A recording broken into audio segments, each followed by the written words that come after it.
Akkam jirtu hordoftoota keenya Arraata Biyyoolessa Oromiyaa kabajamoo keessummaa keenya guyyaa har'aatiin ammoo kibba bahaa Oromiyaa aanaa Roobee Dida'aa magaalaa Saddiiqaa keessatti taatee tibbanaa suuraaleen hawaasaa namoota fannifamanii osoo hiraarfamaa jiranii walii gadi deemaa ture irratti itti dhiyeenyaan jiraataa godinichaa haala gaariidhaan nuuf ibsuu danda'u tokko qabannee isiniif dhiyaannee jirraa. Keessummaan keenya toora irratti nuuf argamee yaada kana ifaa nuuf gochuudhaaf qophii ta'anii jiru.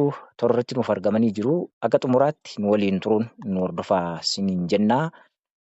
Ogeessota Arraata Biyyoolessa Oromiyaa waliin ani Aqaafan Fayyeeraati. Keessummaa keenya nagaa gaafanneetu gara dhimma dubbii har'aatti haa ceenuu. Heloo akkam jirtu nagumaa? Heloo nagaa jirtu akkam nagaadhaa? Hayyee nulleen nagumaa egaa mee dhaggeeffattootaaf daawwattoota keenyaan wal baraa toora irratti kan argamtanii jirtan dhimma naannoo keessan irratti taatee gidduu kana olii gadi suuraadhaan deemaa jiru irratti yaada keessan nuuf qooduudha. Mee isin godina kam keessatti argamtuu? Eenyu jedhamtu? Rakkoo nageenyaaf kan isin saaxillee yoo ta'e dursa dhaggeeffattoota keenyaan wal baraati. Haa tarru gara dhimma ijoo keenyaatti. Hayyee ani jiraataa godina Arsii Bahaa Aanaa Diidaa magaalaa Roobee Diidaati. Magaalaa Saddiiqaa keessan jiraadha. Hayyee galatoomaa rakkoo nageenyaa fi maqaa isaanii kan hin ibsanne jiraataa kibba bahaa Oromiyaa Aanaa Roobee Diidaa magaalaa Saddiiqaa irraa yaada isaanii nuuf qooduuf hiyyamamanii toora irratti nuuf argamanii jiru. Meegaa naannoo kanatti irra deddeebiidhaan rakkoon nageenyaa hawaasa nagaa qonnaan bulaa daldaltoota akkasuma barataa fi jiraattota mararratti waraanaa yookaan immoo caasaa bilchiginnaatiin raawwatamaa jira. Keessattiyyuu miidiyaa hawaasaa yookaan suuraan yeroo ammaa olii gadi deddeemaa ture argamaa ture inni jira. Namoota osoo fannifamanii fa'aa argine. Gabaabumatti sanatti otoo hin ce'in rakkoon nageenyaa qama sanatti mul'atu maal fakkaataa? Haala akkamii keessa jirtu? Waan sanarraa nuu kaasaatii gama sanatti immoo haa ceenuuti. Haalli rakkoo nageenyaa naannoo kana jiru baay'ee ulfaataa fi baay'ee yaaddessaadha.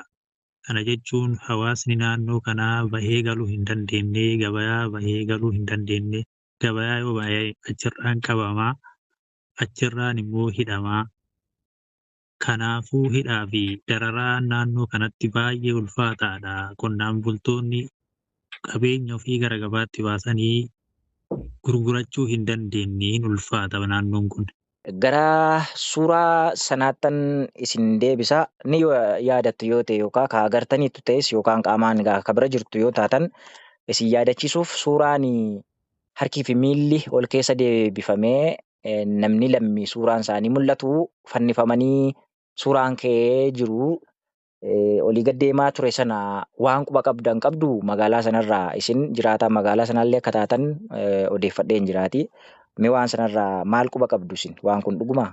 Hayyee wanti kun homa dhugaatii homa lafarratti ta'ee jiru gaafa guyyaa 3/2025 sadaasa jechuudha.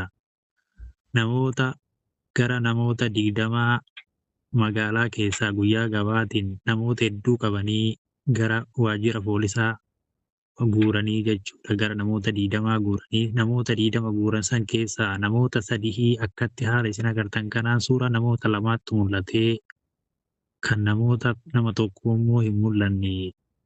Kan namoota mul'atee keessaa Ahmad Billoo nama jedhamu daldalaa magaalaa kanaa kan ta'e. Inni lammaffaa immoo Tuujii Umar inni immoo hojjetaa mana qopheessaati.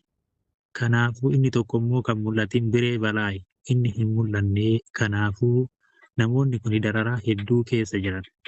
Namoonni hidhamanii mana hidhaa keessatti ukkaanfamanii jiran immoo hedduudha. Kanuma jechuu barbaada. Hayyee egaa kan isin kaastanii guyyaa sanaa kan qabamanii turan baay'inni namootaa barattootaaf daldaltoota akkasumallee qonnaan bultoonni keessatti kan argaman walumaa gala nama 20 ta'uu isaan keessaa kasuurri isaanii mul'ate nama 2 garuu kan fannifame nama 3 akka ta'e nu kaastanii ammoo ammallee gamsanatti isin deebisaa waan kanarraa ifa kan isin naaf gootan suuraan kan mul'ate gidduu kana guyyoottan 3 arfan kana Kan isin jettan baatiiwwan darban ji'a sadaasaa gaafa sadiiti akkasiin jettanitti natti fakkaata. Waan kana nu qulqulleessaa. Guyyaan isaa yoomi? Guyyaan isaa guyyaa kamisaati. Guyyaa kamisaa uummatuma gabaa keessaa walitti qabanii uummata hedduu eega hidhanii boodatti gaafni isaan fannifaman kuni uummata hidhanii jedhanii eegasii immoo jara kana mootuu fannisanii akkatti dararaa turanii. Guyyaan isaa akkasiin jechuutti jirtan ji'a tokkoon fuuldura jechuudha. Gaafni isaan qabaman ji'a tokkoon fuulduratti qabame ji'a tokkoon fuulduratti gaafa guyyaa sadiiti. Kan isaan fannifamanoo guyyuma sana moo erga hidhamanii booda dhiyeenya kana fannifaman moo suuraa tureefuu ba'a? Suuraa tureefuu ba'a malee eeguma hidhamanii guyyama san fannifamanii manidhaa keessaa gadi baafanii fannifamanii suuraa tureef ba'a. Amma isaan gara aanaa dabarfamanii jiran hundi isaaniitu aanaa jiru jechuudha. Magaalaa Roobeetitti hidhamanii jiran. Waajjira poolisaa aanaa Roobeetti hidhamanii jiran. Hayyee egaa mee namoota 20 qabaman sana egaa himatni isaanii maal turee? Addatti immoo isaan kana sadan akka isaan fannifamanii fi maaltu akkas gara jabinaa ganaa akka isaan irratti fudhatan godhee dhuguma yakka dalagan qabu moo hin qabanii? Maqaa isaaniilleen ammallee ifa nuuf godhaa. Akkasiin silaa naaf kaastanitti hojjetaan mootummaas akka keessa jiruuti. Daldalaan illee akka keessa jiru. Akkasuma bireen dargaggeessa barnootarra akka jiruuti illee kakaastanii. Waan kanarraa mee tarkaanfiin kun akka fudhatamuuf maaltu sababa ta'e jettanii yaaddu?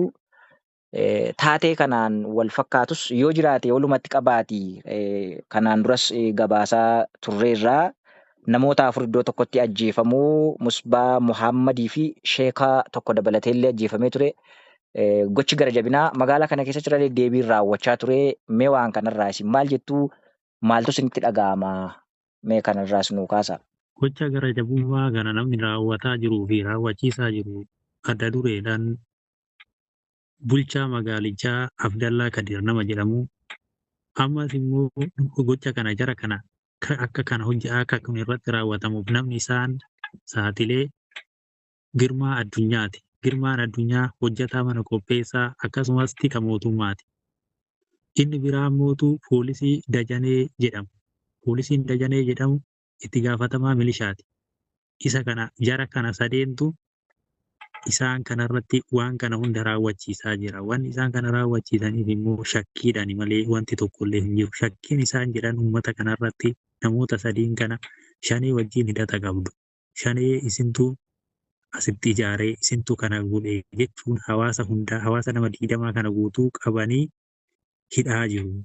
Waraana bilisummaa Oromoo wajjin hawaasni kuni nagaan dalagatee galuu malee waan kanarraa siyaasa kanarraayis hawaasa bilisaatii uummata nagaa maqaa biraatiin dararaa jiru. Akkuma isin kaaftan ji'oota darbe keessa nama 3 bakka tokkotti rashananii ka'anii eegas immoo isin waraana bilisummaa Oromoo keessatti qabnee rashannee jedhanii uffata itti uffisaa turan. Sunis waanuma raawwatamaa ture naannoo kanarratti waan baratamaadha. Akkana wanti jiru haalli jiru mootu baay'ee ulfaataadha. As keessaa osoo hin bahin dinagdee yookaan madda dinagdees godhatanii akka itti fayyadamaa jiran faatu irra deddeebiin dubbatamaa jira. Maallaqaafis namoota hedduu hiraarsaa jiraachuutu dubbatama. Gamsanaan immoo maaltu jira? Manni hidhachaa haala akkamiiti? Achumaan ammoo warri amma fannifamanii jiran fannoo irraa bu'anii lubbuudhaan illee akka jiran dhageenya. Waan kanas haalli nageenya isaanii maalirra akka jiru nuu kaasaa waan dinagdee sanaa fi nageenyi isaanii har'aa haala kamiirra akka jiran lubbuun isaanii akka jirullee dhageenya jira waan ta'eef waan kanarraas osoo nu qulqulleessitanii yoo itti dhiyeenyaan beektu taatan. Waa'ee dinagdee amma kaaftan irratti waa'een dinagdee kuni hawaasa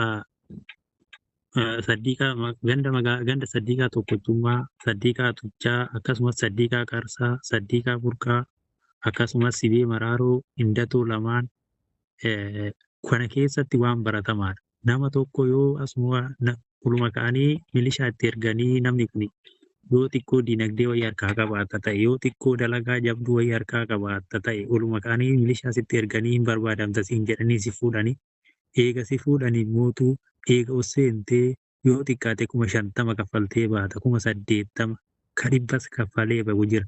Kanaafuu kun waan baratamaadha. Homaa ati qabeenya waa harkaa qabda, dalagaa wayii harkaa qabda jennaan namni akkanumatti ofuma isaatii ol ka'ee yakka tokko malee mana hidhaatti si darbataa. Manni hidhaa qajeelaas hin jiru. Bakkeen itti si galchan magaazina. Magaazinatti ol si guuraniitumaan achumaa yoo birrii qabaatte kaffalattee baataa. Yoo birrii hin qabaanne immoo ji'a 6 ji'a 7 nama hidhamee jiru achi keessa jiru jira. Kanaafuu mallaqa malee dalagaa godhataniitumaan kan akkanumatti uummata ol guuranii irra taa'aa jiru. Gama mootuu namoota hidhaman nageenyi isaanii haalli isaanii akkam fakkaataa? Warroota fannifame sun haalli fayyaa isaanii akkam fakkaataa jettee haala naa kaafteef. Haalli fayyaa isaanii namoonni lamaan sunuu harki lamaan isaanii hin dalagu namoonni sadiin kun jechuudha. Harki isaanii yeroo kanatti dalagaa hin jiru. Harki isaanii kan fannifaman suni nyaachuu hin danda'anii maatiin akka malee wajjin rakkataa jira. Kanaafuu waan biraa waan sii kaasu fayyaan isaanii baay'ee haala yaaddessaa keessa jira siin jechuu barbaada. Hayyee egaa ulfaadhu yaada bal'oo nuuf kaastee jirta. Gaaffiif deebii keenya gara goolabachuutti haa deemnuuti. Ati akka dhuunfaa keetti jiraataa godinichaa taate yaada kee nuuf qoodaa jirta. Mee ati maal jetta haalli uummatichaa naannoo sanaa keessa jiru kanaan duraati nuuf kaaste akkasuma namoonni haga fannifamuu haga ajjeefamuu namni ajjeefamuu akka carraatti filannoo godheeyyuu bakka itti kaawwatee jirudha ka baay'ee akkaan yaaddessaadha. Gochoowwan kun baay'ee sarbamiinsi mirgoota namoomaa raawwachaa jira. Ati maal jettaa uummata kanaa fi carraan yookaan hireen uummata kanaa maal ta'a gara boodaatti? Uummanni immoo maal gochuutu irra jiraataa? Asuma irratti haa goolabbannu. Kanarratti wanni ani dabalu tokkollee hin jiru. Maaliif jennaaniin haalli nageenya hawaasni keessa jiru baay'ee ulfaataadha. Hawaasni lubbuun jiraatee bahuu hin dandeenye gara itti baqatus hin qabu. Hawaasni kun osoo gara itti baqatu qabaate silaa lafa kana gadhiisetu baqata. Gara itti baqatu hin qabu. Kasi saamu hawaasa kana saamu namootuma milishaa jedhanii asii olii gadi guuranii fi makkalaakayaa isa jedhan makkalaakayaan duraanii biyya eegaa. Kun immootu biyyuma saamuu qabeenya dhuunfaa ofii tuulachuu malee faayidaan biyyaa wanni jedhamu hin jiru. Namni siyaasa dalagu silaa hawaasan ajjeesu. Hawaasa akkatti hin hiraarsu. Siyaasa dalaguu osoo hin taane hawaasuma kana fixuu hawaasa miidhuu qofa ta'e siyaasni isaanii. Kanaafuu kana hawaasni waan jiru hundaan fuuldura dhaabbachuu qabaa jedha akka kiyyaatti. Hayyee jiraataa godina kibba ba'aa Oromiyaa aanaa roobee dida'aa magaalaa Sadiiqaarraa taatee yeroo darbe ta'e suuraan isaa ba'ee gidduu kana olii gad deemaa jirurraa yaada kee akkasuma uummanni Oromoo naannoo sanaa maalirratti akka argamu rakkoo hamtuu keessa jiraachuu ifaa nuu gochuu keetii fi ulfaadhu galatoomi. Ulfaadhaa galatoomaa isiniin jedha.